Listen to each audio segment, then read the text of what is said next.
প্রেমের ফাঁদে ফেলে তরুণীকে সংঘবদ্ধ ধর্ষণ। দর্শক, কি হয়েছিল এই বিষয়ে বিস্তারিত জানাবো ভিডিওতে। বিস্তারিত জানতে ভিডিওটি না টেনে সম্পূর্ণ দেখুন। যশোরে এক তরুণীকে প্রেমের ফাঁদে ফেলে সংঘবদ্ধ ধর্ষণের ঘটনা ঘটেছে। বৃহস্পতিবার রাতে সদর উপজেলায় চূড়ামনকাঠি ইউনিয়নের জগহাটি গ্রামের একটি ডাটা খেতে এই ঘটনা ঘটে। এই ঘটনায় 3 যুবককে আটক করেছে পুলিশ।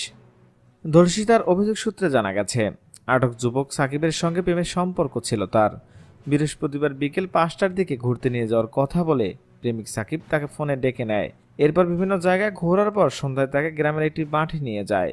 এ সময় সাকিবের আরও 3 বন্ধু এসে তাকে জোরপূর্বক পার্শ্ববর্তী ডাটা খেতে নিয়ে যায় এবং সেখানে 4 জন মিলে তাকে ধর্ষণ করে। শুক্রবার সকালে স্থানীয়রা তাকে পুলিশের সহযোগিতায় উদ্ধার করে যশোর কোতোয়ালি মডেল থানায় নিয়ে আসে।